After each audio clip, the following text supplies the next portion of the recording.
Hey everybody, welcome back. This is Kaylee McMahon. You guys know me. I am the apartment queen. And this is our show, Number One Leading Ladies, where we help women to bring each other up instead of tear each other down. Today, we have a special guest with us, Stephanie Erwin.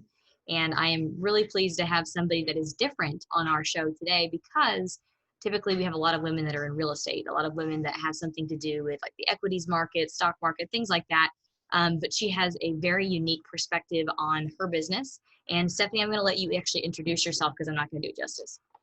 Of course. Thanks, Kaylee.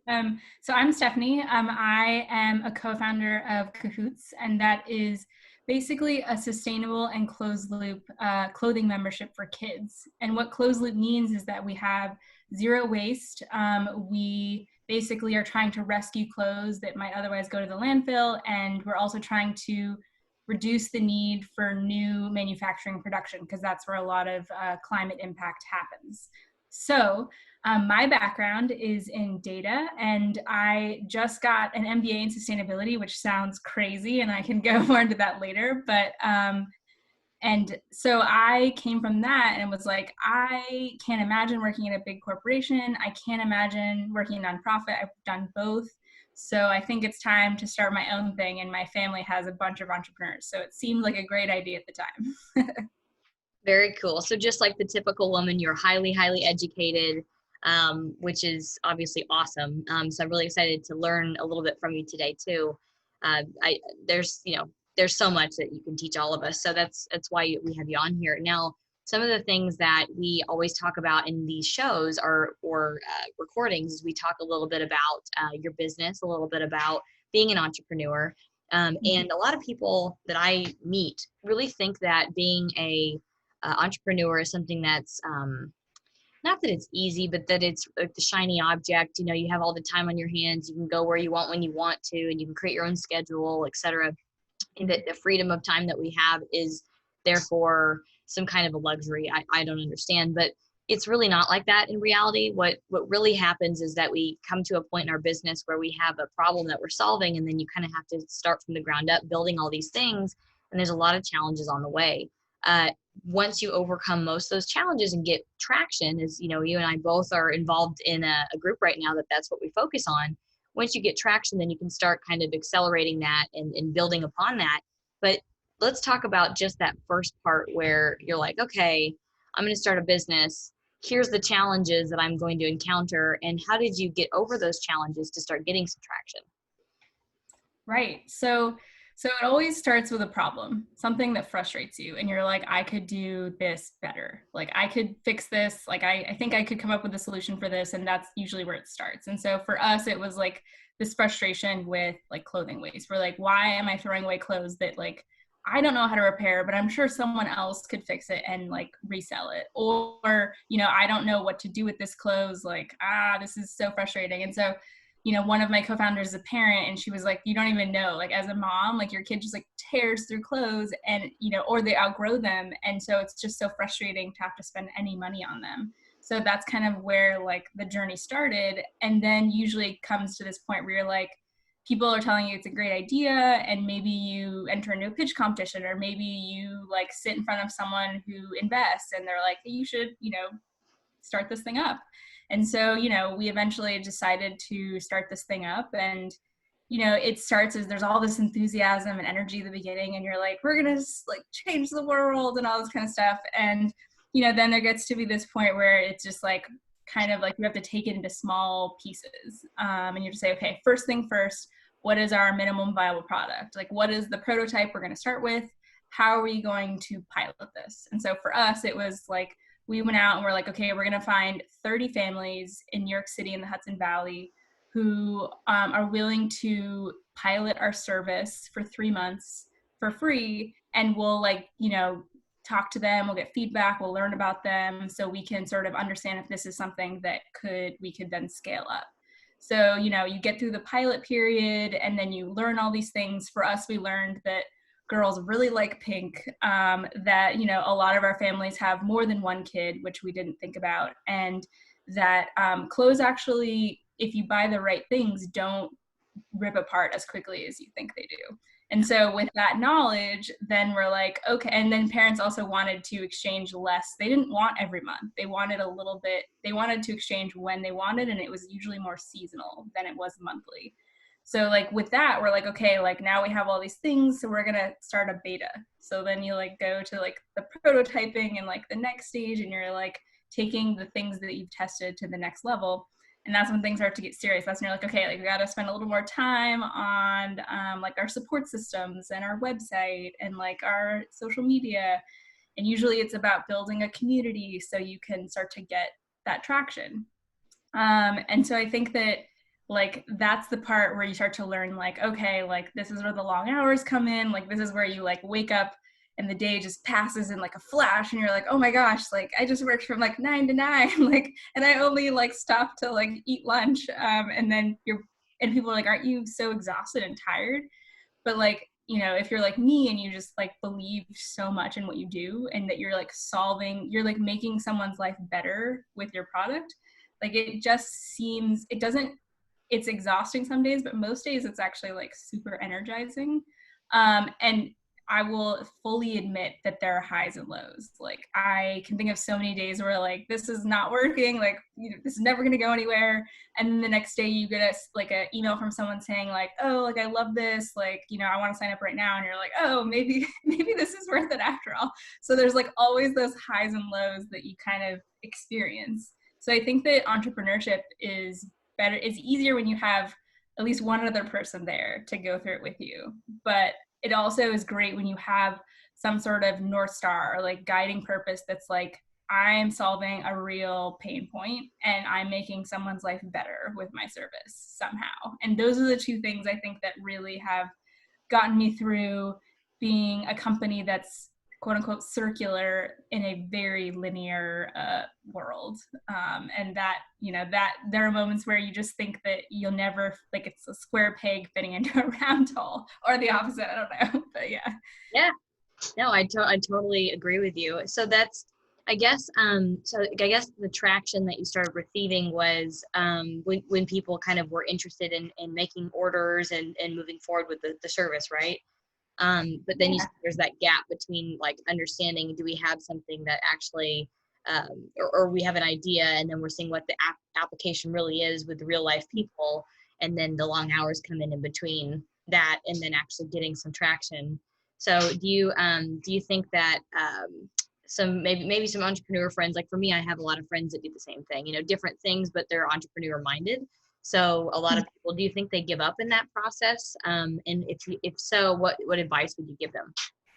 Yeah, I mean, I think that, you know, I hate, and, you know, in the moment, I hate hearing like the feedback of like, is that a data-driven decision or something like that? But like, it is about the first step, I think that was really important for us was like, what are the assumptions that my solution is based on? It's like simply like, what are the things that create this problem and that I think my solution is going to fix?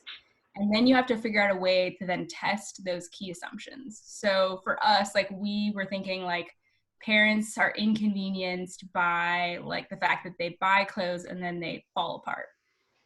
We think that, you know, parents are annoyed that they're having to buy into a fast fashion system when they would rather buy things that are sustainable. So like those were two key assumptions that were underpinning our solution to create a more sustainable kids clothing membership. So, you know, we did the pilot so we can see like, do people actually want this? Like, do they like our aesthetic? Do they like what we're the service that we're offering? And so like that was kind of the point of the pilot. So if you don't have to necessarily do a full-on 3-month pilot like we did, where we were like lugging kids' clothes to people's apartments around New York City, but like there are small ways that you can pilot or test these assumptions to see if there's something really there. And you don't have to, and like it always comes down to minimum viable product. Like what is the least you can do to see if this can be like a thing? Like don't go full throttle right away. Like just take a little tests, little risks, you know, I guess you would say like investments, not big. Seed is a you know, is the right term, but now seed investments mean something way larger, so I hesitate to use that term. That's so true. And so you get like a little bit of, I guess, almost like affirmation that what you're doing is, or what's not working, but finding out what is, and then being able to put more time and energy and money into it. Obviously we know as a startup, you don't have very much capital usually to start with. You're usually bootstrapping it yourself, that kind of thing. So for whoever is watching or listening this, obviously you're not alone, and it does take a lot of effort and time. But I really like, Stephanie, the suggestion that you gave is coming out with a way to test.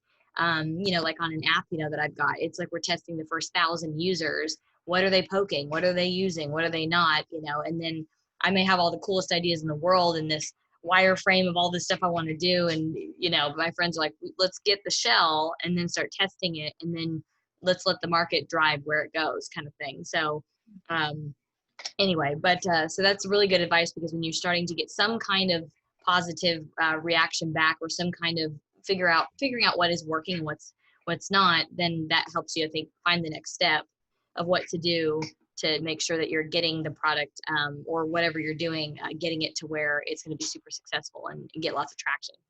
So that is great advice. And now the couple of other questions that we usually have for all of our listeners, I'm trying to think about which one, or guests, I'm trying to figure out which one to ask next, because both are really impactful. What would you say, Stephanie, has been your biggest lesson?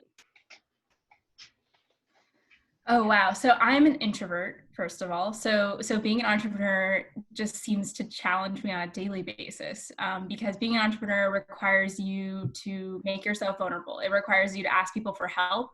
It requires you to sort of put yourself out there as a founder, as a brand, and it requires you to take risks, as I said. So there's a huge level of vulnerability in being a founder, and so I have had to learn to be uncomfortable, but to do it, because that's how you're going to take your business to the next step, is like finding little ways to put yourself out there, to put your idea or your company or something out there. And it's I mean, nothing that has growth is necessarily comfortable, so that's to be expected, but you can, as an introvert, still do it.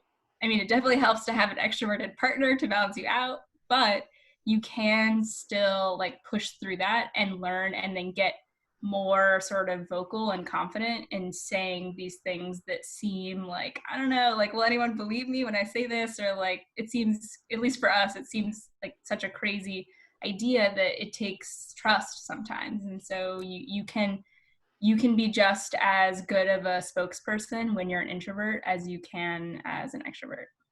That is some really good advice, actually. Thank you for that. Wow. Wow. Because, I'm just like so out there, just don't give a rip, and then what I need is like an integrator, someone to like slow down and like look at the process and not be so like in outer space all the time. That would be good. But yeah, you have to have someone to balance you out. That's great advice. Now, what would you say, Stephanie, has been your biggest win? Wow, there's been so many wins. I think that like part of it is just like taking a step back and seeing how far you've come since the beginning. Like, because you can get so caught up in the day to day that it feels like sometimes like you're not getting anything done, or like you're not meeting your goals, or like you had all these things, but then you got distracted or pulled in different directions. And then you kind of like sit there and you take a step back and you're like, what have I done this year? And you're kind of like, whoa, like I've done so much. And so I think that like when I look back to like last October, when we like, created our legal structure and started up, like we've come so far. And so like it makes it easier for me to really like take it in and be like, hey, like, we're getting published in local press, and like we have like this many more followers than we had, and like we have like a community, and like we have people who have subscribed to our newsletter that actually like care about what we're saying. Like I think that like even if you don't think that you're making the impact that you want to, like there are many different ways that you could be touching other people, or creating, even if your solution isn't ultimately the solution, like you might have inspired or learned another problem by virtue of being super like deep into this problem. Like I see so many opportunities now from being like in the like circular economy trenches as a small business, that like I'm like, oh, like I feel like there's 4 other companies I could start tomorrow with these, but I don't have the energy, so I can't. I don't have the money. But you just you get to be so experienced in something that you have more insight into that whatever problem or solution than probably anyone else, unless they're doing the exact same thing somewhere else. Oh my God, that's so true. So sometimes when I'll say that when I started off, owning my first business or starting my first business, sometimes it's really hard to not just make the jump from, a paying job to doing your own thing, but also like where to focus. You know, I had multiple skills and licenses and different things that I could have done. And it's like, oh, do I keep doing real estate as an agent? Do I keep doing this and keep doing that? And I think you're right. If you just jump in and you're able to see that specific lens or that specific niche, I guess, if you will, you'll find so many other things. And I don't know if you would call that eventually like side revenue or ways that maybe, that you're kind of integrating that vertically with whatever you're doing. Like, for example, in my apartment business, a friend of mine saw that there was an issue with pricing for American source supplies. Long story short, ended up his wife is from the Philippines, so they ended up shipping in a ton of materials here and starting their own warehouse that actually supplied and vertically integrated with their company, so that they would be able to afford the supplies when they were doing these massive renovations. And then all the other apartment owners, all of us, I still actually order from that company, ended up using the same supplier, so fixed another problem where they're able to, order in bulk, make it more cost effective. And then now what I'm seeing with like this AI idea that I've got, I came up with another side idea yesterday where it's like, oh, well, if we're using facial recognition technologies on our properties, we can do things like so the guy who's helped me build it, we've already put the technology into Gillette's systems where they're doing product management and what do you call it when they have the big warehouse and they do all the supply chain management. Yeah. And also same thing with Walmart. They use it too, but Walmart also uses it to catch criminals. So for all y'all who are listening, there's AI at Walmart now that like facially recognizes who you are. And if you steal anything, they will immediately know who you are and find you. So they don't even have to deal with like the police report and going to court and all this other junk. It's just like, here's the person, So it's the same thing on our properties. Like we have fires and things that happen, and someone recently committed arson. And that's exactly how the fire started. And so it would have been a lot less of a time period of brain damage with the insurance company if we would have said, hey, here's the footage, here's the person. So all these things, though, that once you're focused in it, that you see all these other side problems. So yeah, totally. that's a really big win, being able to focus and get good at your thing. Yeah. And, I feel like that's why you see so many people who, after they retire, they become like consultants, because like no one else has like the knowledge and the experience that they have in their heads, because like they were, living it day to day, putting out small fires or what have you. Like there's nothing more valuable than finding someone who worked in it for, even just a few years. Like you can't beat that experience. Like I would say, like just having finished my MBA, like the stuff I've learned in the last year since I basically finished, like it's much more applicable to me in my like job day-to-day skills than anything I learned in my MBA program. Really? So, I mean, it definitely prepared me to get ready for this, but like these are things that, anyone could learn with practice. And, if you have someone you can call and be like, hey, like, I know you specialize in this, like, can you give me some like starter points of like where to, like how to do beta tag, like, like meta tags on my website. Like that's something I was learning like last week, because like I just had no idea that was a thing. I'm a data person and I'm so like focused on the back end that I'm not thinking about the front end. And so, one of the biggest piece of advice that I always tell people is like, don't, like, even though it's great to get all this experience and to get into this niche, like also remember how valuable it is to like take a step back and be like have some generalist tendencies or knowledge, because I get so much inspiration from other industries. Like if I'm having a problem and I'm like, no one else is solving this, I'm like, well, what else? What are these like other industries doing? Because like they might have had like an interesting idea that I'm like, maybe I could figure out a way to like apply that to my company or to my problems that I'm having. Oh my God, that's so true. That's so true. Like, that's why I'm so open-minded. I went to a hotel board meeting and I'm sitting there going, oh my God, I have like a list this long now of like all these value add ideas that I can just tweak and make it to where it's for residential multifamily or for apartments. It's the same thing. It's just instead of looking at our nightly rate, we're looking at our monthly rate. So you're just multiplying that thing by 30 or, you know what I mean? Like it's just reapplying Yeah, a different way. Yeah. totally. Yeah, we have this issue where, you know, we have thousands of unique clothing items. Like it's not like I have like 200 of one shirt, like 300 of another pair of pants. Like I literally have like thousands of different items. And even if they're the same when we got them, after 2 or 3, you know, kids borrowing them, like they are different. Like they have worn them differently. They have different things they do. They, you know, one skateboards, another one likes to dance. Like that will affect how the clothes change over time. And so when we get them back, like we have to be able to identify them and separate them out. And so like for me, like there's this problem of like, how do I even start to like create a database for all these things? And like I know that there's not going to be a lot of inventory systems that can figure that out. And so like, you know, someone recommended to me, they're like, well, why don't you look at like textbook rentals or like look at like how pharmaceutical companies batch their different like Tylenol or Advil or whatever. Like how do they batch those? Because like they're created in different batches, so they might be slightly different, but they all have the same formula. Like, you know, so there's all these like really interesting inspirations that I can think of or people can give to me to be like, okay, here's a different way of thinking about it. And that is so critical to staying fresh and also like finding solutions that maybe aren't as expensive or maybe aren't as complicated as the ones you've been trying to come up with. Yeah, yeah. I was gonna say AI. Oh my God, Internet of Things, like being able to like have the all the things talk to each other, you know. Interesting. Okay. That is an interesting um issue. But yeah, you're right. Thinking about other industries. Well, I mean, I guess AI is its own industry. So there's one maybe just to explore. Yeah, totally. I love Totally. artificial intelligence. I love it. Oh my God. It's very sexy. Needs to be in everything. I mean, God, it just creates so much truth. So, um, Yeah, so totally. I like that application. Well, we are kind of close to our ending of our podcast and interview. Thank you, Stephanie, so much for coming on today.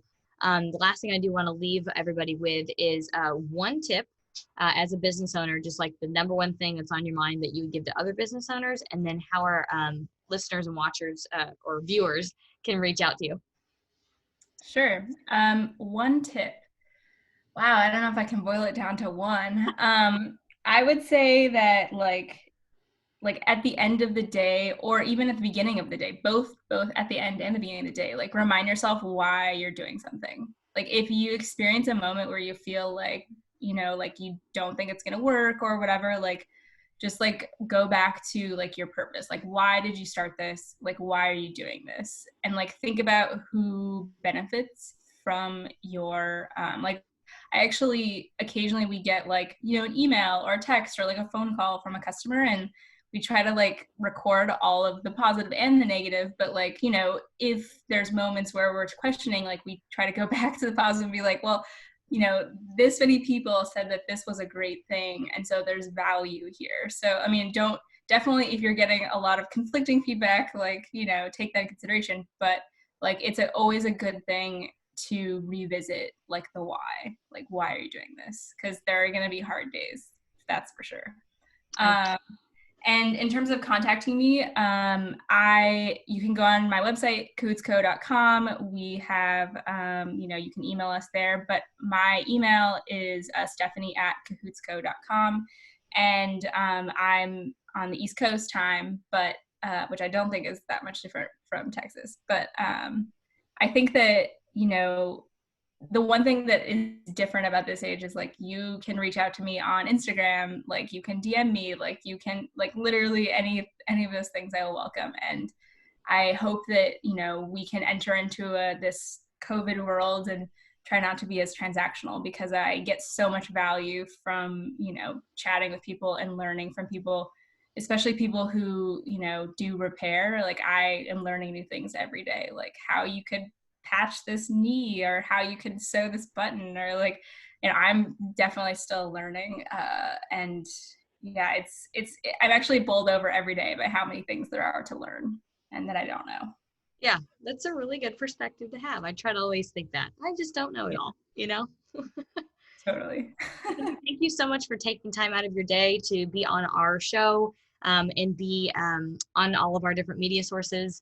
And thank you for our listeners for tuning in today and for being a part of our community. Again, this is Number One Leading Ladies, where we work to build each other up instead of tear each other down. We'll see you guys on the flip side probably next week. And thank you again, Stephanie, for being here today. Thank you. Thank you.